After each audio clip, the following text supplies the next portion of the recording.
One of the great things about silver, and a major motivation for stacking it, is what it enables us to do. But in this video, I'm going to talk about what it prohibits us from doing, which is just as important.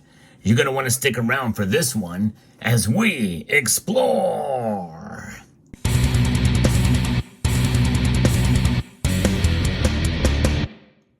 One of the great things about this community is the fact that I can learn a lot from not only those who make brilliant comments on my videos, but also other content creators that really bring open a subject that I may have touched on, but I think needs to be emphasized.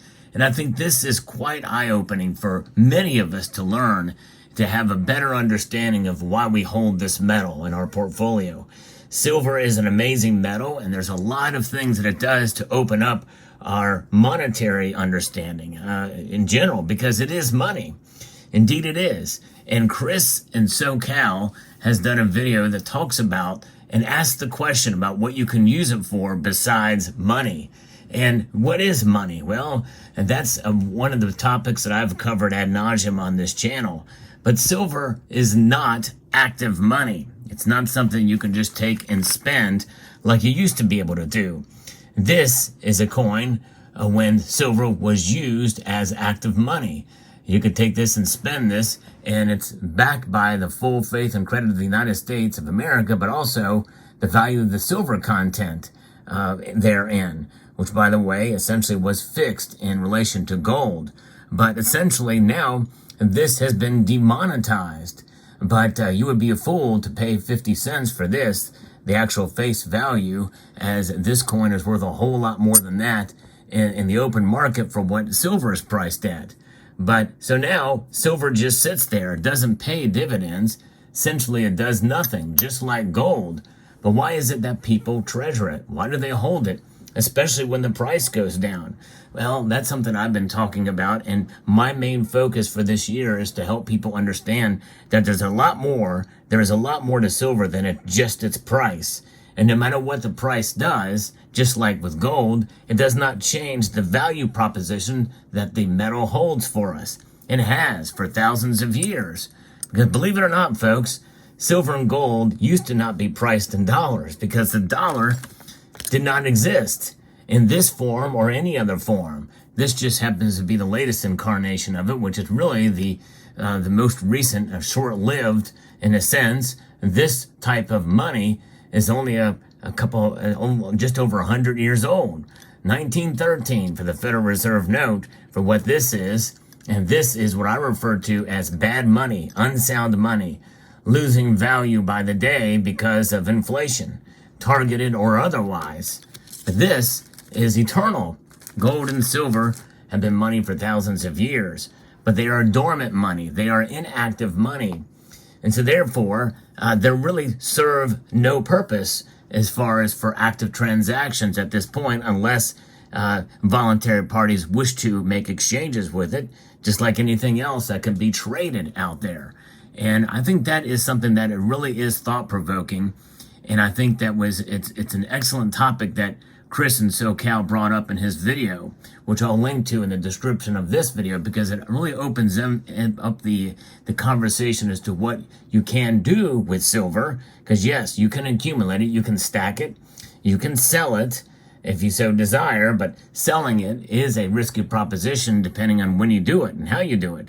Sometimes the sale of such silver, where it could bring a profit, may not necessarily bring you a profit when you adjust for inflation. And so that leaves you to wonder if there really is any kind of other use for it other than just having it in your stack. And I can tell you that there's a lot of silver here that I've had for years. And what does it do? It just sits in the vault. That's all it does. It does nothing else. I pull it out and take a look at it and admire it from time to time. Some of these bars I paid very low dollars. In fact, some of these bars I paid $5 an ounce for. Others I paid a lot more. But it's still the same product. It's still silver. It doesn't really do anything. It just sits there. What's the point, right? What's the point if it just sits there? Well, it provides wealth outside of the current system from which we find ourselves apart. That is invaluable, folks. And that is just sitting there, by the way, but it is value outside of the system. That is so important. That, to me, is more important than price when you think about it. Why? Well, because it's mentioned hundreds of times in the Bible as indeed money. And it's a thing of beauty as well. But also, when you think about Article 1, Section 10 of the Constitution, read that. That sets it up that it is still money. And when states around the country here in the U.S. are indeed looking to recognize from their legislative bodies gold and silver as money, it gives you a little bit more confidence that you're doing the right thing by holding it, having that wealth outside of the system, both gold and, of course, silver. But silver is unique because its price moves in such a radical nature that, it makes you wonder, and it can discourage and encourage you essentially in a direction that can be sort of unhealthy in terms of the actual market for silver and being realistic or unrealistic about the metal. And that's what I try to do on this channel, is to provide some realism when it comes to silver, because silver, in a sense, sells itself. History is your guide. The Bible and the Constitution. I can't think of more authoritative documents than those two pieces of work that gives credence to what silver is and has been for thousands of years. But what doesn't it do? That's the focus here. I want to concentrate here, inspired again by Chris and SoCal. What doesn't it do? And that is something that I've touched on in the past. Essentially, when you have wealth outside of the system, it makes it very difficult to utilize it within that system. Again, I harken back to when silver was actually in the system and utilized as money. There's a whole history of that. Look at the cross, the bearing the cross of gold speech by William Jennings Bryan, which kind of was at the tail end of the return, the longing for the return of the bimetallic standard. And look where we're at today. In 1985, legislation was passed to make silver money again, essentially, but not in the market, which is why they only put $1 on these silver coins. This is the silver eagle. First introduced in 1986 from legislation from 1985, and really to try to get rid of the strategic stockpile of silver that we had on hand. But these were not utilized in transactions. These silver eagles, well, we just bought them to store them, to do what we do with them, to have some wealth outside of the system. The government was just benevolent enough through an act of Congress to allow us to be able to buy these pieces. This is a certified U.S. bullion coin, and technically you could take it down to the supermarket and spend it for $1, but only in that regard, unless you had some keen, cashier that recognized the value of it and said, hey, I'll tell you what, I'll trade you my dollars that you can buy these groceries for that silver eagle, and more than likely get under spot for it. But those are the only ways it can be done, but that's kind of a backhanded transaction. But when you take a look at silver in its various different forms, including unmarked forms like this, well, it exists for what it is, the very properties of it. Of course, it takes a little bit of time to be able to tell if this is actual silver bullion piece or silver bar. There's no stampings on these pieces.